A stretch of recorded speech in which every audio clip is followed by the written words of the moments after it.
Достар, қайырлы күн. Бүгін бізде Range Rover автокөлігі. Көлік бізде 4x4 Jaguar моторымен жабдықталған. Форсунка тазалып жатырған сәт. Бензинде перебой, ал газда жақсы дейді. Себебін диагностикамен қараған кезде ондай қатты білдірткен жоқ. Осы есінің өзі форсунка тазалауға мәжбүр болды.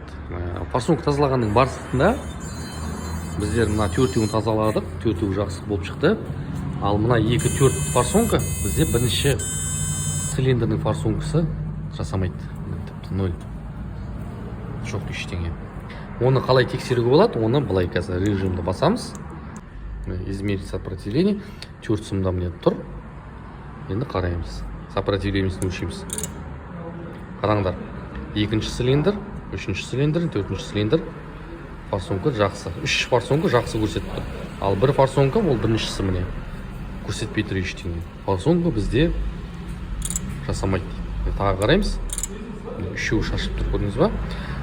Енді ол үшін 100% форсункадан білу үшін сол ма сол емес па анықтау үшін механиканы басамыз да и пускты басамыз. Мынандай қолдан жасалған датчик детонация бар, міне. Датчик детонация адамның құлағы сияқты. Бүйтіп тексереміз. Тексерген кезде тек бір форсунка тек шашу керек. Міне мынау жасамай тұр. Ал енді мынаны қараймыз. Былай қараймыз. Міне. Мынаны бүйтіп тыққанда бір форсунка міне жақсы жасап тұр. Мынау жасап тұр. Енді мынаны қараймыз. Қазір.